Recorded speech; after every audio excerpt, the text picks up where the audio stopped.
उमा 80 साल की चुस्त दुरुस्त महिला है। वह रमा के घर पर काम करती है। रमा ने उसे 1 महीना पहले ही काम पर रखा है। रमा को उसके बारे में कॉलोनी की प्रेसिडेंट ने बताया था। रमा का अगले महीने ट्रांसफर होने वाला है, इसलिए रमा ने कोई कागजी कार्रवाई नहीं की। कुछ दिनों से रमा की गर्दन में कुछ परेशानी थी, इसलिए गले पर पट्टा लगाकर इन दिनों वह वर्क फ्रॉम होम करती है। आज उमा ने काम पूरा करने के बाद रमा से 1000 रुपये उधार मांग लिए। रमा का दिल बहुत उदार है, वह मना न कर सकी। रुपए दे दिए। तभी पूछ लिया, किस लिए चाहिए रुपए? उमा बोली, दीदी मुझे किसी और का उधार वापस करना है। उसने रात दिन चिक चिक मचा रखी है। एक बात और कहनी थी दीदी। बोलो, रमा ने कहा, मगर दिल ही दिल में रमा को कुछ अजीब सा लग रहा था। दीदी कल मेरी जगह मेरी बहू आ जाएगी। कल मुझको कुछ ज़रूरी काम से पास वाले गांव जाना होगा। अच्छा ठीक है, मगर वह आएगी न? रमा ने दोहराया। दीदी आएगी और एकदम समय पर आएगी। रुपए के लिए फिर से शुक्रिया आपका दीदी। ये कहकर वह फटाफट चली गई। उधर रमा को अजीबोगरीब ख्याल आने लगे।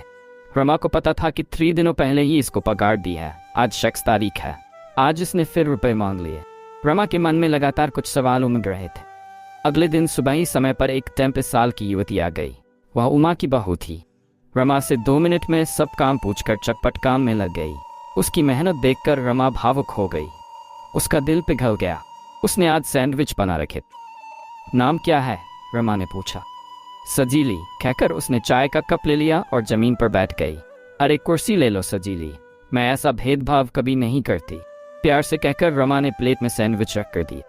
रमा ने देखा, उसने सैंडविच नहीं खाए। रद्दी के लिए रखे एक बॉक्स से पुराना अखबार निकाला। उसमें सफाई से दोनों सैंडविच लपेट कर रख दिए। वह काम में एकदम सुगड़ थी। रमा को उसका काम बहुत पसंद आया। रमा ने पूछ लिया, सजीली तुमने सैंडविच नहीं खाए? जी, बात यह है कि अपनी बेटी के लिए रख लिए, अभी स्कूल से आती होगी। अच्छा, कब हुई शादी? रमा ने पूछा तो उसने सच बता दिया। जी शादी नहीं, खरीदी हुई। खरीदी? तुम्हारी खरीदी? रमा का कलेजा धक धक कर रहा था। जी, मैं मुंबई की नहीं हूँ, मैं तो झारखंड की रहने वाली हूँ। शायद वर्षों पहले मुझे मेरी सास ने 32,000 रुपये में खरीदा और यहाँ लाकर अपने इकलौते बेटे से विवाह करा दी। माता पिता ने तुमको बेच दिया। माता पिता तो मैंने कभी देखे नहीं। हम कुछ युवतियाँ एक आश्रय घर में रहती थीं। वहाँ हम मोमबत्ती और साबुन बनाती थी। वहीं खाना, वही सोना। वहाँ के ही एक ताऊ जी ने बेचा था। मगर क्या किसी ने शिकायत नहीं की?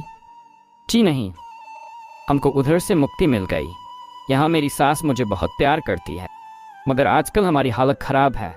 मेरी सास पर कर्ज का संकट हो गया है। मेरे पति 3 महीने पहले एक दुर्घटना में घायल हो गए। इलाज में काफ़ी रुपया लग गया। आज तो वे एक डिलीवरी के घर में मजदूरी करने गई है।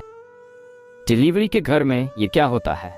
जी, यहाँ पास के कुछ कामों में रस्म होती है। 11 महिलाओं को बुलाकर उनसे पकवान तथा पंजीरी बनवाई जाती। ये डिलीवरी के दिन या उसके अगले दिन होता है। एक दिन के 2000 रुपये मिल जाते हैं और नेग में भी अलग से रुपए मिल जाते हैं।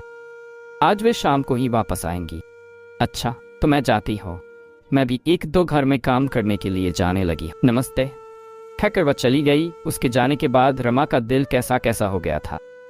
2 साल से रमा अपने माता पिता को इस बात के लिए माफ़ तक न कर सकी थी कि माता पिता ने उसकी बुआ की शादी रमा के मामा से करवा दी थी। रमा ने तकरीबन झगड़ा कर लिया था। माता पिता ने समझाया था कि दीदी की पहले सगाई टूट गई है, अब वह 30 वर्ष की है। उसकी इच्छा है घर परिवार बसाने की। इसमें बुराई क्या है? हद है माँ पापा। पीना बुआ की मर्जी जाने बगैर बात पक्की कराए। मगर रमा ने गौर नहीं किया था कि बुआ ने विरोध में एक लफ्ज तक न कहा। वह खुश थी। बस रमा को ही लग रहा था कि बुआ को ठिकाने लगाया जा रहा है। अब रमा सजीली के विषय में सोच रही थी कि यहाँ तो इसको एक अनजान ने खरीदा। सजीली को ये तक नहीं पता है कि किस जगह जाना है, इसके साथ रहना है, ये इसी दुनिया में हो रहा है।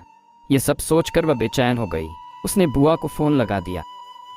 खनकती हुई आवाज़ में बुआ ने आशीर्वाद दिया।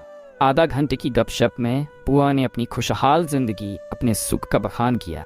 उनसे बात करने के बाद रमा ने माता पिता को फ़ोन किया। आज उसके दफ्तर का काम पेंडिंग हो गया था। वह देर रात तक बैठकर काम निपटा रही थी। करीब बजे होंगे तभी उमा का फ़ोन आया। दीदी, बुरा न मानो तो कल भी मेरी बहू आ सकती है क्या? कौन सजीली की बात कर रही हो? जी दीदी, कल भी मुझे गांव जाना है। ठीक है, ठीक है, उसको समय पर भेज देना। जी दीदी, कल वह 1000 रुपये भी लेकर आएगी। आपसे उधार लिया था ना। फिर से धन्यवाद दीदी। उमा की आवाज के सुकून से रमा को 100 गुना सुख मिल रहा था। रमा अब उमंग से भर गई। कल फिर सजीली आएगी। वह किसी बच्चे की तरह बहुत खुश थी। आपका समय निकलकर हमारे साथ था, इसके लिए आपका धन्यवाद। अगली बार फिर से मिलते हैं नए और रोचक वीडियो के साथ। चैनल को सब्सक्राइब करना न भूलें। धन्यवाद और शुभकामनाएं।